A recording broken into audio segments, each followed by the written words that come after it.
समझ विकसित कर लो। आईएएस तुम्हारा पहला स्टेज होगा, लास्ट होगा, सेकंड लास्ट होगा प्रधानमंत्री, और लास्ट होगा भगवत्ता को उपलब्ध हो जाओ। लाइफ में सबसे बड़ी चीज है समझ, इसको विकसित कर लो। इससे विकसित कर लो कि पत्नी से जो संबंध है वो भोग भाव का होना चाहिए तो 7 जन्म चलेगा। अगर भोग का होगा तो 10 दिन चल जाए तो बहुत बड़ी बात है। नशा सिर्फ मन को शांत करने का माध्यम है। सारा काम मन करता है, पढ़ भी रहा है, खेल भी रहा है, परिवार के बारे में सुन रहा है और सारी बातें सुन रहा है, स्ट्रेस बढ़ जा रहा है, तो मन चारों तरफ खेल रहा है, उसे शांति चाहिए। तो उसे शांति चाहिए तो एक रास्ता तो है नशा, ये बर्बाद कर देगा, और दूसरा रास्ता है ध्यान।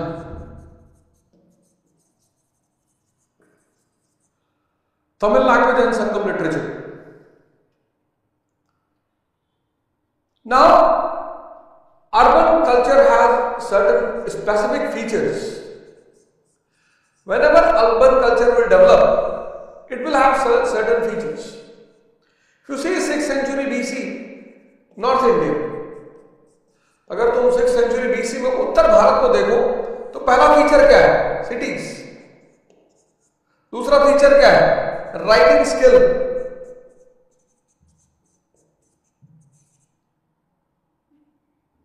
तीसरा फीचर क्या है? सूत्र लिटरेचर। चौथा फीचर क्या है? Currency, currency system. जो अर्बन कल्चर होगा उससे कुछ स्पेसिफिक फीचर होगा। जैसे तुम अगर अभी अफगानिस्तान को देखो, वहां शहर उत्पादन के प्रोडक्शन सेंटर के रूप में नहीं मिलेंगे। राइटिंग स्किल का बहुत महत्व है नहीं, कोई नहीं जाना चाहता काबुल हायर स्टडीज के लिए। कानून फिक्स है, एन आई फॉर एन आई, कुछ लिखने उखने की जरूरत नहीं है। करेंसी पता ही, लेकिन यूनाइटेड स्टेट्स ऑफ अमेरिका। अब जब यह urban culture 4th century AD के आसपास दक्षिण में स्थापित हुआ तो ये सारे फीचर दक्षिण पे भी आए। सिटीज दिखाई पड़ी हमें साउथ इंडिया में, हमें राइटिंग स्किल दिखाई पड़ रही है, हमें सूत्रा लिटरेचर,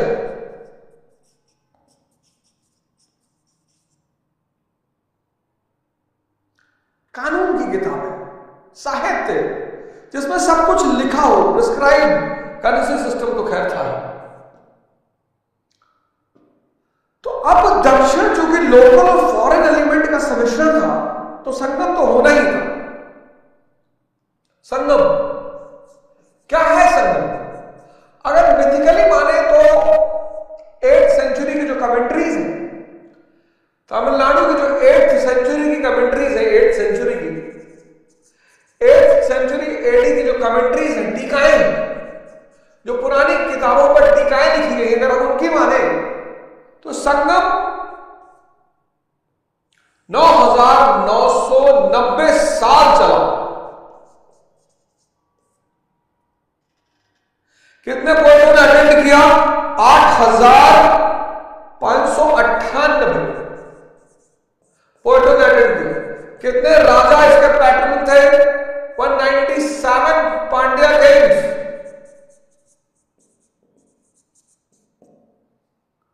और ये सब एग्जेगरेशन है, आदत है हमारी बड़ा चढ़ा के बोलने वाली। 8वीं शताब्दी की अगर कमेंट्रीज देखें तो 9,990 साल चला। 8,558 कवियों ने भाग लिया, 197 पांड्य राजाओं ने संरक्षण दिया। ये तो खैर एक एग्जेगरेशन की बात होगी। संगम है क्या? असेंबली।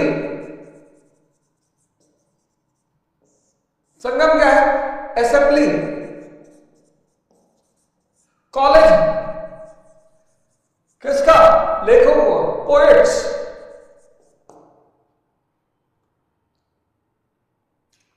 पोएट्स पांड्यन पैटर्नेज में हुआ, यह बात स्पष्ट है। किसके संरक्षण में हुआ? पांड्य किंग्स के पैटर्नेज में, यह बात सच है। सेंटर क्या था? मदुरई। मदुरई में इसका लेखन है। आज भी संस्कृत शिक्षा का सबसे बड़ा केंद्र है मदुरई।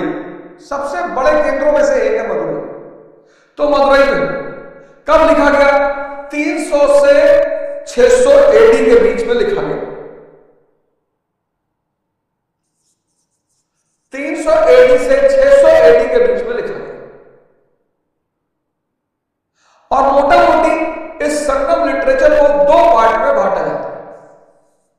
एक नरेटिव, नरेटिव मतलब कथात्मक, स्टोरीज विद मैसेजेस, और इसको कहते हैं मेलकिनक्कू। मेलकनक्कू 18 मेजर वर्क्स, 18 बृहद का, पहला नरेटिव, दूसरा डायडेटिव।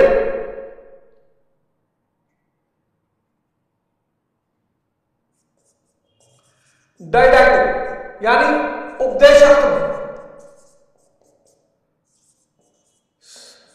फिलॉसफी, दर्शन, विचार, इसको कहते हैं किलकनक्कू।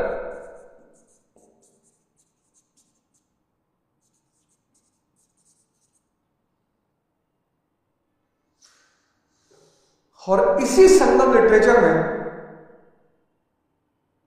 साउथ के इतिहास की शुरुआत की कहानी छुपी हुई है। यही बताती है कि कैसे लोकल एलिमेंट्स का फॉरेन एलिमेंट्स के साथ सम्मिश्रण होकर दक्षिण में, साउथ इंडिया में एक बहुत बड़ी संस्कृति का जन्म हुआ। कैसे, आगे बढ़ते हैं। Last heading, social evolution from Sangam text. Social evolution from Sangam text. अब इतिहास के निर्माण में आर्कियोलॉजी और उसके बाद लिटरेचर की सबसे बड़ी भूमिका है।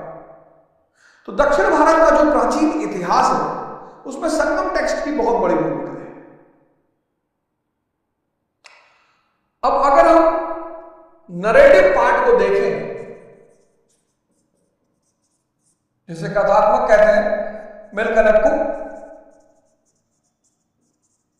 तो यह कहता है कि आरंभिक जो अर्ली तमिल लोग हैं वो पैस्टोरल है, फिशिंग करते हैं, पैडी पैदा करते हैं, rice, war duty. Tribal society में वॉर एक बहुत इंपॉर्टेंट फीचर होता है। सबसिस्टेंस इकोनॉमी, तो सबसिस्टेंस इकोनॉमी में जो इनकम है, सोर्स ऑफ इनकम, और सबसे अच्छा इनकम है वॉर। इसलिए ट्राइबल सोसाइटी बहुत लड़ती रहती है। अब चूंकि लगातार लड़ाई हो रही, तो जैसे उत्तर भारत के साहित्य में बहुत सारे हीरो का वर्णन है, राजा परीक्षित, राजा नहुष, अर्जुन, दशरथ, ऐसे यहां भी हीरो वर्ष,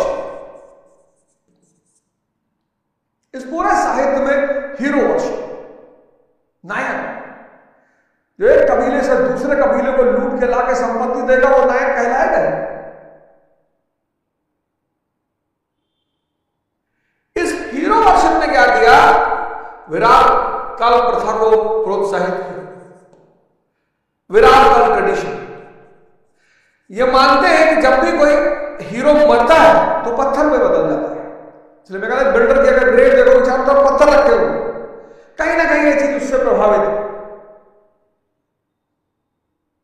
कि जब हीरो मरता है तो पत्थर बन जाता है। तो विराट काल ट्रेडिशन मतलब नायक के मौत पर पत्थर स्टैब्लिश करना, और ये अर्ली तमिल का पार्ट है,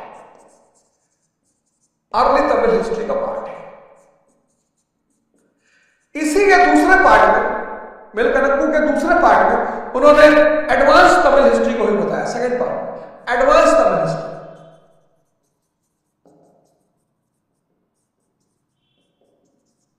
स्टेट फॉर्मेशन, राज्य कैसे बना, फिर वही सारी कहानी, टैक्सेशन सिस्टम कैसे पैदा हुआ, ट्रेड कैसे शुरू हुआ, एडवांस रूरल इकोनॉमी कैसे पैदा हुई। सेकेंड पार्ट में ये सब समझा। पूरी गाथा मिलेगी आपको संगम में, लेकिन वो गाथा है उससे हम बहुत सारी चीजों को निकाल सकते हैं, इन्फरेंस। फिर किल करेक्ट,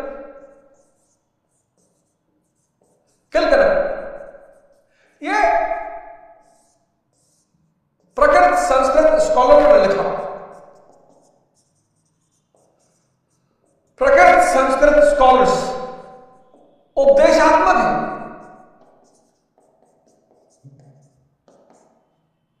प्रकृत संस्कृत स्कॉलर्स ये शो करता है ब्राह्मणिज्म का इन्फ्लुएंस, उसका प्रभाव, उससे द्वारा आई हुई चीजें।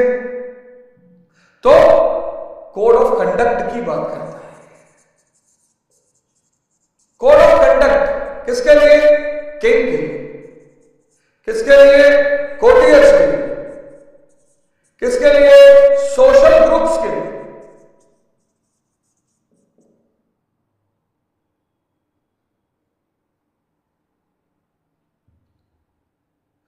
किल करेक्ट अर्थशास्त्र है, अर्थशास्त्र है दक्षिण भारत में। कोड ऑफ कंडक्ट, राजा को कैसा होना चाहिए, राजा को क्या करना चाहिए, दरबारी को कैसा होना चाहिए, दरबारी को क्या, और साथ में सोशल ग्रुप्स।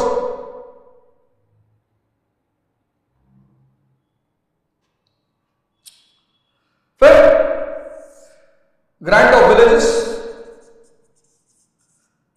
ग्राम अनुदान, और फिर 16 लूनर डायनेस्टीज। अब ये 16 लूनर डायनेस्टी का जो कॉन्सेप्ट है, ये स्पिरिचुअल कॉन्सेप्ट है फ्यूडल पीरियड का। हर्षवर्धन के बाद जो छोटे छोटे सामंत थे, सबने अपने आप को राजा घोषित कर दिया। अब राजा घोषित कर दिया तो सवाल उठा कि भैया इनकी जिनियोलॉजी, पुराना पद तो दिखाना पड़ेगा ना कि आज के नहीं है, बहुत आदिम का, जब से पृथ्वी ब्रह्मांड बना तब से प्रतिहाराज। किसके वंश है? लक्ष्मण के। क्योंकि राम का दरवाजे पे कौन सेवक के रूप में खड़ा रहता था? लक्ष्मण। तो फ्यूडल पीरियड में यह सिद्धांत शुरू हुआ कि भैया इतने राजपूत कहां से आ गए। तो उसको रिलीजियस जस्टिफिकेशन के लिए 16 लूनर डायनेस्टी पैदा की गई फ्यूडल पीरियड में। क्षत्रिय और राजपूत दोनों अलग अलग बातें हैं। क्षत्रिय लेटर वैदिक पीरियड, राजपूत फ्यूडल पीरियड। अब ऐसे साउथ इंडिया में भी हुआ, स्थानीय बड़े बड़े लोग जिनका जमीनों पे कब्जा था वो राजा बन गए। अब राजा बन गए तो इनको दिखाना पड़ेगा ना कि बहुत बड़े कुल से आ रहे हैं, तभी तो रॉयल्टी सेक्टिफाई होगी, तभी तो आम आदमी मानेगा कि सूर्य के परिवार से है। तो 16 लूनर डायनेस्टी का कॉन्सेप्ट यहां पर है। इन सबके साथ साथ तोलकाप्पियम, ये साउथ की महाभाष्य है। महाभाष्य, पतंजलि की महाभाष्य का नाम सुना ना, ये साउथ का महाभाष्य। बस महाभाष्य समझ गए, ग्रामर और पोएटिक्स, अलंकार। फिर तिरुकुराल, ये गीता है दक्षिण भारत। समझ गए गीता से? फिलॉसफी, दर्शन। फिर दो एपिक्स हैं, जैसे रामचरितमानस और महाभारत उत्तर में, ऐसे दो एपिक्स हैं। एक है शिल्पाधिकारम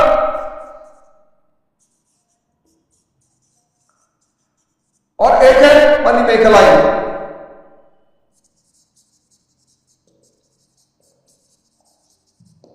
ये दोनों शायद चेर राजा सिंगुट्टुवन के समय लिखे गए थे, एपिक्स। रामचरितमानस क्या है? Social code of conduct. और महाभारत क्या है? Political code of conduct. ऐसे ये दोनों हैं एपिक्स, महाकाव्य। और इन दोनों से उस समय की सोशल इकोनॉमिक लाइफ का पता चलता है। तो आपके पास इन सारी कहानियों से पता चलता है कि समाज में जैन थे, ट्रेडर्स हावी थे, अरासार रूलिंग क्लास हावी था। पूरा एक सोशल स्ट्रक्चर उभर कर सामने आता है। और इस प्रकार संगम पीरियड में दक्षिण भारत के इतिहास की शुरुआत होती है।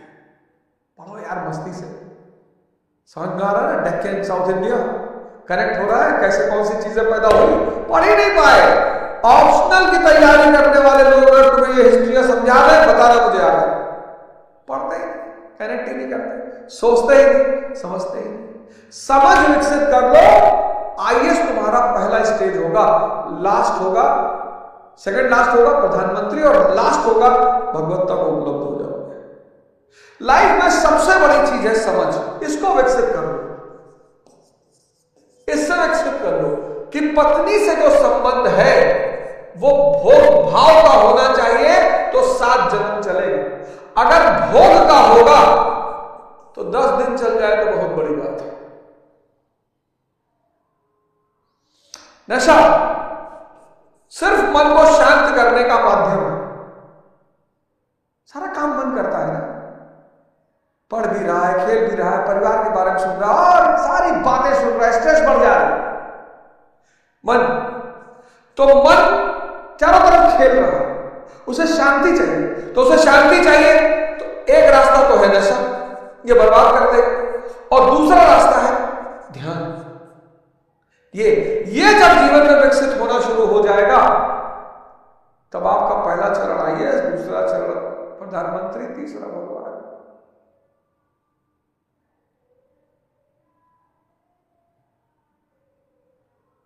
बस यही चीज है मेरे पास आपको सिखाने के लिए।